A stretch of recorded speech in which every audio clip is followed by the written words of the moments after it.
وَلْتَكُنْ مِنْكُمْ أُمَّةٌ يَدْعُونَ إِلَى الْخَيْرِ وَيَأْمُرُونَ بِالْمَعْرُوفِ وَيَنْهَوْنَ عَنِ الْمُنْكَرِ وَأُولَئِكَ هُمُ الْمُفْلِحُونَ.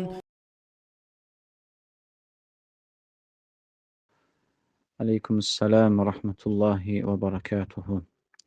Bismillahirrahmanirrahim. Elhamdülillah ve salatu ve selamu ala men la nebiyye ba'de. Namaz ibadəti çox əzəmətli bir ibadətdir. Allah-u Teala namazı möminlər, müsəlmanlar üçün, iman gətirənlər üçün vacib etmişdir. Və bu namaz üçün vaxtlar təyin etmişdir. Kim nə vaxt istəsə, hansı namazı əda edə bilməz. Allah Subhanahu və Teala bizə namazı əmr etmiş və onun hansı vaxtlarda qılınmasını bizə göstərmiş Peyğəmbər s.ə.v vasitəsilə. Necə ki, Allah-u Teala Qur'an-ı Kərimdə buyurur ki, İnnəs-salətə kənət aləl-mü'mininə kitəbən məvqutə. Həqiqətən namaz möminlərə müəyyən, təyin olmuş vaxtlarda vacib edilmişdir. Həmçinin bilmək lazım ki, namaz İslamın rükunlarından ikincisidir. Peyğəmbər s.ə.v buyurur ki, Buniyəl İsləmu alə xamsin. İslam 5 dayaq üzərində qurulmuşdur. Şəhədətü ən la iləhə illallah və ənə Muhammedə Rasulullah və iqamis-salah və itaiz-zəkə və haccil-beyt və savmi Ramazan. Allahdan başqa ibadətə layiq haqq məbud olmadığına və Muhammed sallallahu aleyhi və səlləmin Allahın qulu və elçisi olduğuna şahidçilik gətirmək, namaz qılmaq, fikir versəz, ikincisi namaz qıldı. Zəkat vermək, oruç tutmaq və həccə getməkdir. Bu 5 rükundan ən birincisi imandır və ikincisi namaz gəlir. Və namazın tərki barəsində alimlər ixtilaf etmişlər. Namazı tərk edən, yəni namazın vacibliyini inkar edən şübhə yoxdur ki, kafirdir. Ancaq namazı səhlənkarlıq ucbatından, Allah qorusun, tənbəllik və bunun kimi digər səbəblərə görə tərk edən barəsində alimlər ixtilaf etmişlər ki, müsəlmandır yoxsa müsəlman deyil. Yəni, insan bilmək lazımdır ki, ən azından namazı tərk edən, namazı qılmayan insan düşünməlidir ki, alimlər özü barəsində ixtilafladılar ki, yəni sən öldüyün zaman biz səni yuyub kəfənləyək, yoxsa kəfənləməyək. Səni müsəlman qəbirstanlığına bastıraq, yoxsa bastırmayaq. Sənə cənazə namazı qılaq, yoxsa səni cənazə namazı qılmayaq. Ya bu məsələ, fikir ver, alimlər bu şəxs barəsində fikirləşir.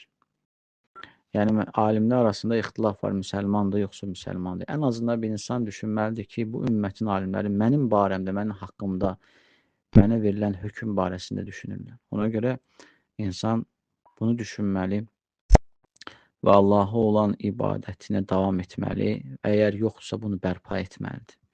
Əsasən də namaz. Digər ibadətlər yox, amma sırf namaz barəsində alimlər şiddətlidirlər. Allah qorusun. Allahdan istəyirik ki, Allah-u Teala bizi ibadət, itaət üzərində sabit eyləsin. Və həmçinin də namaz elə bir ibadətdir ki, Allah-u Teala namazı təkcə bizim Peyğəmbər Muhammed s.ə.və yox, bizdən qabaqki ümmətlərə də vacib edilmişdir. Və həmçinin namaz elə bir ibadətdir ki, insan namaz ibadəti səbəbi ilə Allahın qarşısında olan öz zəifliyini isbat edir. Və insan namaz səbəbi ilə qəlbindəki sıxıntını aradan qaldırır. Və namaz səbəbi ilə insan rahatlıq tapır. Namaz səbəbi ilə Rəbbinə dua edir və istədiyi hər bir şey Allaha ərz edir. Yəni, Peyğəmbər sallallahu aleyhi və səlləmin həyatına baxsaq, Peyğəmbər sallallahu aleyhi və səlləm bir sıxıntıya düşdüyü zaman namaza qaçardı.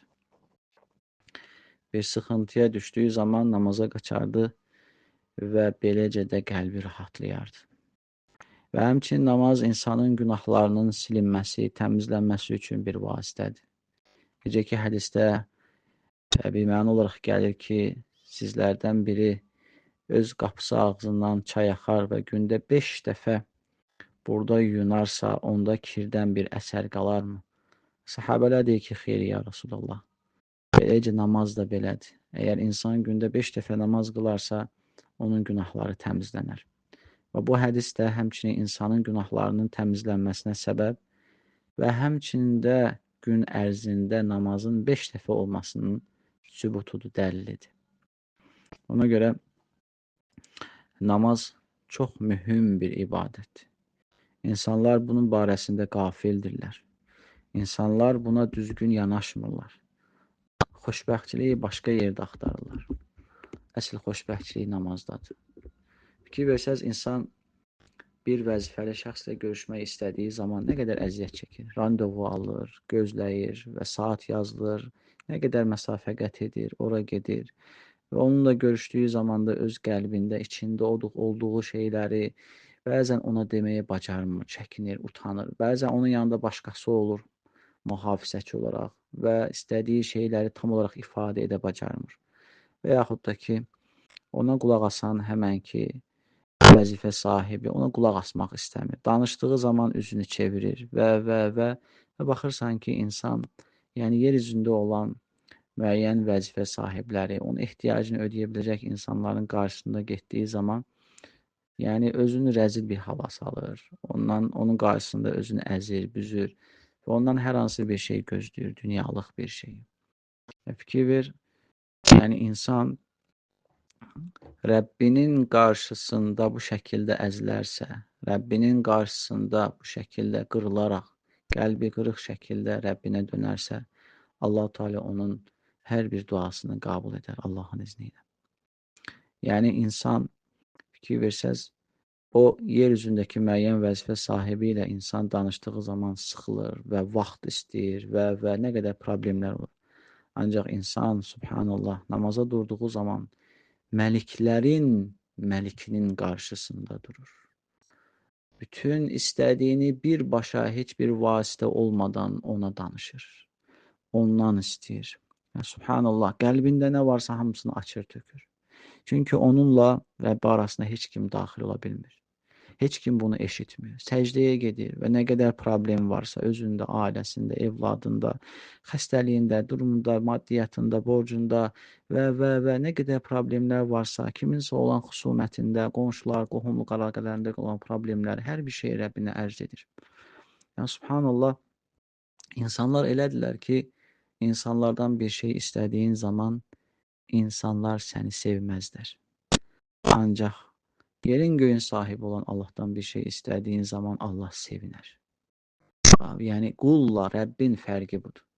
İnsan istənildiyi zaman, ondan nəsə bir şey istədiyin zaman səni sevməz, ancaq Rəhmən, Allah sən ondan bir şey istədiyin zaman o sevinər. Yəni subhanallah, ona görə insan öz Rəbbindən istəməlidir, davamiyyətli istəməlidir. Yəni namaz bu qədər əzəmətli bir ibadətdir. Ona görə insan namaza önəm verməlidir. Və namaz, Allah-u Teala bizə gündə 5 dəfə namazı vacib etmişdir. Gündə 5 dəfə və hər namazın da vaxtları vardır. Fəcr namazı, zöhr namazı, yəni günorta, əsr namazı, ilkindi, məğrib namazı, axşam namazı, bir də yatsı namazı, işa namazı deyirlər. Allah-u Teala bu namazları bizə vacib etmişdir. Və qul qiyamət günü əməllərdən ilk veriləsi sual, soruşulası sual olacaq, yəni namaz. Yəni qiyamət günü quldan ilk soruşulan əməl namaz olacaqdır. Necə ki, hədisdə gəldiyi kimi. Əgər insan bundan yaxşı keçərsə, düzgün cavab verərsə və digər əməllər də onun üçün, o digər suallar da onun üçün rahatlaşacaqdır. Əgər Allah qorusun bundan keçməzsə, digər əməllərdən də keçə bilməz. Allahdan istəyirik ki, Allah-u Teala bu suala gözəl bir şəkildə cavab verməyi bizə nəsib etsin, əmin. Ona görə insan dünyada ikən nə qədər ki, möhlət diyarındadır, əməl dünyasında, əməl diyarındadır, namazlara diqqət etməlidir. Onların üzərində sabit olmalı, davamiyyətli olmalıdır. Və qiyamət günü insanın fərz namazlarına baxılar. Əgər namazlar düzgündürsə, nə gözəl. Əgər namazlarda əskiklik varsa, həmən ki, şəxsin nafilə namazlarına, yəni sünnə namazlarına baxırlar. Və sünnə namazları ilə onun, yəni nafilə namazları ilə onun fərzlərdə olan əskikləri düzəldilər. Və bu da onu bildirir ki, nafilə namazı da mühümdür. Nafilə namazı da insanın əda etməsi onun fərz namazının kamilləşməsinə gətirib çıxardır. Ona görə nafilə namazlar da mühümdür. Və biz inşallah gün ərzində hansı nafilə namazlar var, onlardan danışasıyıq. İlk öncə nafilə namazlar fərz namazlara aid olanlar olaraq. Birinci qism odur ki, o nafilə namazlar ki, onlar fərz namazlara bağlıdırlar. Yəni fərz namazların önündə və sonrasında qılınan sünnələrdir, nafilələrdir. Birincisi, fəcr namazından öncə 2 rəkat sünnə var. Və bu sünnənin də fəziləti Peyğəmbər s.ə.v hədisində buyurulduğu kimi yer və göy onların arasında olan hər bir şeydən xeyirlidir. 2 rəkat. 2 rəkat sünnə namazı. Və bu namazda da birinci rəkatında Qul ya eyyuhel kafirun, ikinci rəkatında da Qul huvallahu əhəd surələrini oxumaq sünnədir. Amma kim istəsə oxuyar və kim istəsə oxumaz. Və oxuduğu zamanda başqa surələr də oxuya bilər. Yəni bunlar həm sünnədir, namaz özü sünnədir və həmçinin sünnənin içərisində də sünnələr var. Yəni Fatihə surəsindən sonra başqa bir surəni oxumaq sünnədir. Əgər kimsə oxumazsa, vaxt azlığına görə o insan günah daşımır. Deməli, birincisi budur. Və sübh namazından sonra isə namaz yoxdur. Ta günəş çıxıb 2 mizraq uzandığı zaman ona qədər namaz qılmaq qadağa gəlmişdir. Ancaq kimsə gec oyanarsa və günəşin çıxma vaxtına tuş gələrsə, bu zaman onun üzərinə vacibdir ki, fərz namazı əda etsin. Yəni, fərz namazı qadağan olan vaxtlara aid deyil. Ancaq sünnə namazını qılmır, birbaşa vacibi qılır. Və fərz namazından sonra isə sünnət yoxdur. İkinci gəlir zöhr namazı. Zöhr namazından öncə 2-2-4 rəkat namaz var. Və istəyən bu 4 rəkat namazı birləşdirib də qıla bilər. Bu da sünnədə varid olmuşdur. Ancaq birləşdirdiyi zaman şərt olan odur ki, zöhr namazına oxşamasın deyə bir təşəhhüdlə qılır. 2 rəkatdan sonra təşəhhüdə oturmur. Yəni 4 rəkatı ardıcıl olaraq qalxır və 4-cü rəkatdan sonra təşəhhüdə oxuyaraq salam verir. Və sonra zöhr namazından sonra isə 2 rəkat və yaxud da ki 4 rəkat sünnə var. Bunu deyəcəm və yaxud da sözü nəyə aiddir deyə. Yəni 2 rəkat qıla bilər, istəyən 4 rəkat da qıla bilər. Və sonra gəlir əsr namazı. Əsr namazından öncə də 4 rəkat sünnə var. Bu həmçinin bu sünnə 2-2-də qılına bilər, 4 rəkat birdən də qılına bilər, bir təşəhhüdlə və əsr namazına xüsusi olaraq odur ki, əsr namazından öncəki 4 rəkat sünnə əsr namazının qılındığı formada da qılına bilir. Yəni 2 rəkat namaz qılınır, oturulur təşəhhüdə və sonra salam vermədən qalxılır, 2 rəkat qılınır, yenə təşəhhüdə oturulur. Bu da ilkin namazından öncə 4 rəkat sünnənin qılınmasıdır. Buna da hədisdə varid olub ki, kim əsrdən öncə 4 rəkat namaz qılarsa, sünnə qılarsa, Allah ona rəhm etsin. Peyğəmbər s.ə.v-in duası vardır. O sonra məğrib namazı gəlir. Axşam namazı. Axşam namazından öncə sünnə yoxdur. Axşam namazından sonra isə 2 rəkat sünnə vardır. Ondan sonra gəlir işa namazı, yatsı namazı. Həmçinin yatsı namazından öncə sünnə yoxdur. Yatsı namazından sonra 2 rəkat yenə sünnə vardır.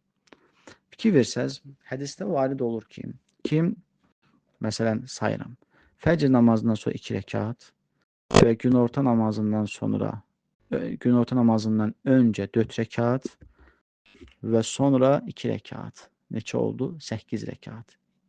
Yəni fəcrdən öncə 2 rəkat və bu da 6 rəkat. Və məğribdən sonra 2 rəkat. Oldu 10 rəkat. İşa namazından, yatsı namazından sonra 2 rəkat. 12 rəkat. Kim gün ərzində bu 12 rəkat sünnəni qılarsa, Allah-u Teala ona cənnətdə bir ev tikər. Subhanallah, fikir ver. Və əlavə olaraq namazların fəziləti gəlib. Kim zöhr namazından sonra 4 rəkat namaz qılarsa, fikir ver, birinci hədisdə 2 rəkat gəldi. Amma bu hədisdə zöhrdən sonra 4 rəkat namaz qılarsa, Allah-u Teala ona cəhənnəmi haram edər. Subhanallah. Və hədisdə o ev tikmək hədisində əsr namazından öncə gəlmədi. Amma əsr namazından öncə xüsusi hədis gəlmişdi. Peyğəmbər s.ə.v ona dua edir ki, Allah ona rəhm etsin. Kim əsrdən öncə 4 rəkat sünnə qılarsa. Fikir verin. Yəni, bunların əlavə fəzilətləri vardır. Və sonra gəlir ki, sünnələr fərz namazlara aid olmayan, yəni özü-özlüyündə sünnə olan namazlar. Bunlardan biri duha namazıdır. Duha namazı gün çıxdıqdan sonra 10 gün çıxma saatı var. Ondan 10 dəqiqə keçdikdən sonra ta 10-15 dəqiqə keçdikdən sonra ta zöhr namazının vaxtı girənə qədər 10-15 dəqiqə, zöhr namazının vaxtı girməyə 10-15 dəqiqə qalana qədər qılınan bir namazdır. Duha namazı. Ən azı 2 rəkat, ən çoxu isə 8 rəkat qılınır.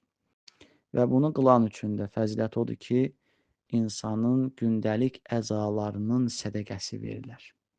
Peyğəmbər s.ə.v hədisdə buyurur ki, bir məna olaraq Subhanallah, bir sədəqə, elhamdülillah, bir sədəqə, elhamdülillah, bir sədəqə, la ilahe illallah, bir sədəqə, Allahu akbar, bir sədəqə. Əgər kim bunları edə bilmirsə, 2 rəkat duha namazı qılsın. Və gəlir ki, hədisin önündə insan bədənində 360 buğum var. Hər birinin gündəlik sədəqəsi var. Və sonra sayır sədəqələri. Subhanallah, elhamdülillah, la ilahe illallah, Allahu akbar ki, bunlar edə bilmirsə 2 rəkat duha namazı qılsın. Yəni, insanın qıldığı 2 rəkat duha namazı bütün bu verilən nemətlərin gündəlik sədəqəsini verir. Sədəqəsinin əvəzini verir. Sədəqəsi olaraq verilir. Və sonra nafilə namazlardan odur ki, insanın səfərə çıxdığı zaman qıldığı 2 rəkat namaz. Buna səfər namazı deyil. Bəzi insanlar düşünür ki, bu namazı qıldığın zaman artıq səfərdə namaz qılınmır. Xeyr. Səfərdə olunan namazlar qısalır. 4 rəkat, 2 rəkat olunur. Zöhr əsrlə birləşdirilir və həmçinin məğrib işa da birləşdirilir, qılınır. 4 rəkatlıq namazlar 2 rəkat olur. Ancaq səfərə çıxarkən qılınan namaz bu sünnədir. İstəsən qıla bilərsən, istəsən qılmaya bilərsən. Və həmçinin nafilə qılınan namazlardan biri də odur ki, insanın gecə namazı. Fərz namazlardan sonra ən fəzilətli namaz gecə qılınan namazdır. Yəni, gecə buna təhəccüd namazı deyilir. Təhəccüd namazı da mütləqdir ki, yuxu olsun. İnsanın təhəccüd namazına 10 dəqiqədə, 15 dəqiqədə olsa yuxu olması mütləqdir ki, təhəccüd namazı olsun deyə. Və həmçinin nafilə namazlarından biri odur ki, insanın istixarə namazı. İstixarə namazı nədir? İnsan evlənmək istədiyi zaman, minik almaq istədiyi zaman, ev, torpaq, işə düzəlmək istədiyi zaman 2 rəkat namaz qılır və sonra dua edir. Allahım, əgər bu ev, bu maşın, bu qadın, evlənmək istədiyim qadın və yaxud da ki, evlənmək istədiyim oğlan mənim dünya və axirətim üçün xeyirlidirsə, bunu mən nəsib elə, asanlaşdır, sonra da bunu mənim üçün bərəkətli elə. Əgər xeyirli deyilsə, məni bunu da məndən uzaq et deyə belə bir dua keçir, istixarə duası. Səhabələr deyir ki, Peyğəmbər s.ə.v Quran ayələrini öyrətdiyi kimi istixarə namazın duasını da bizə öyrətərdi. İstixarə mütləq. İnsan ilk öncə məşvərət edir və sonra istixarə edir və işin alınmasını Allaha həvalə edir, Allaha təvəkkül edir. Və sonra qılınan nafilə namazlardan da odur ki, vitir namazı. Vitir namazı, deməli, vitir nə deməkdir? Tək deməkdir. Yəni, insanın İşa namazından sonra qıldığı namaz. İşa namazından sonra qıldığı namaz. Deməli, vitir namazı Ayşə radiyallahu anhadan rəvayət olunur ki, Peyğəmbər s.ə.v 11 rəkat qılardı. Yəni, gecə namazını Peyğəmbər s.ə.v burada gecə namazı gəlir 11 rəkat qılardı. Bəzi rivayətlərdə 13 rəkat gəlir və Peyğəmbər s.ə.v hədisindən də gəlir ki, 2-2 qılın, sonra qıldığınızı bir rəkatla təkləşdirin, vitirləşdirin. Yəni bu da namazın bir həddi olmadığını bildirir. Amma daha səhih olan odur ki, düzünü Allah bilir. Ayşə radiyallahu anhadan gələn hədisdə 11 rəkat qılınması. Deməli vitir namazıdır. Ondan sonra qiyamul leyldir və həmçinin təhəccüddür və həmçinin təravih namazıdır. Bunlar hamısı eyni namazdır. Eyni namazdır. Sadəcə qılınma yerinə görə, vaxtına görə dəyişir. Məsələn, əgər həmənki namaz deməli Ramazanda qılınarsa, vitir namazı təravih namazları sayılır. Fikir verin, təravih 11 rəkat qılınır, təravih namazı sayılır. Və insan namaz qıldıqdan sonra, işadan sonra qılarsa, məsələn, 1 rəkat və yaxud da ki 3 rəkat, 5 rəkat, 7 rəkat qılarsa, bu artıq vitir namazı sayılır. Və həmənki namazı qalxıb gecə qılarsa, təhəccüd namazı sayılır. İnsan belə edə bilər. Əgər həqiqətən də Allah Teala ona gecə namazına qalxmağı asanlaşdırmışdırsa və hər gün bunu edirsə, yaxşı olar ki, işə namazından sonra 2 rəkat işə namazının sünnəsini qılsın və sonra yatsın, gecə isə durub bu 11 rəkatı qılsın. Əgər kimsə gecə gah durur, gah durmur, onun üçün daha yaxşı olan odur ki, işə namazından sonra vitir namazını qılsın, o 1 rəkat və yaxud da 3 rəkatı qılsın, yatsın. Və gecə durduğu zaman isə gecə namazı niyyəti ilə, təheccüd namazı niyyəti ilə 2-2 qılsın, ancaq vitri qılmasın. O tək olan vitri qılmasın, çünki yatmamışdan öncə onu qılmışdı. Və bəzən də insan görürsün ki, hər gün gecə namazına qalxır və yorğunluğu səbəbilə ya işə namazından sonra vitri qılmayıb və gecə namazına da qalxa bilməyib. Bu insan nə etməlidir?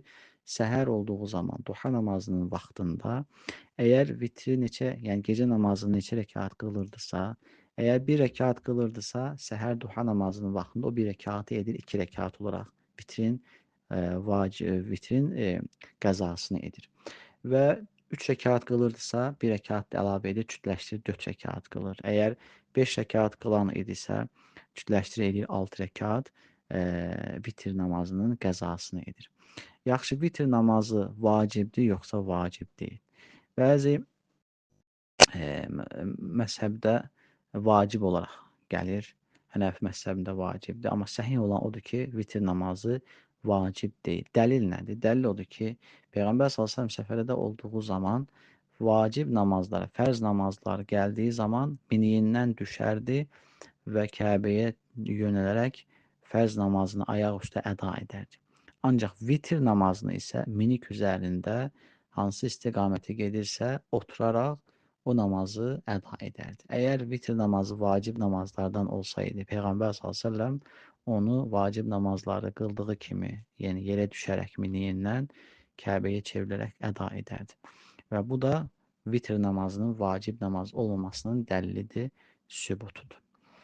Allahdan istəyirik ki, Allah Teala eşidib faydalanmaq nəsib etsin. Allah Teala bizi və evladlarımızı namaz üzərində sabit eyləsin və bu dünyadan namaz üzərində köçməyi bizə nəsib etsin. Əməl salihlərlə, Allah dostları ilə həşr olmağı bizə nəsib etsin.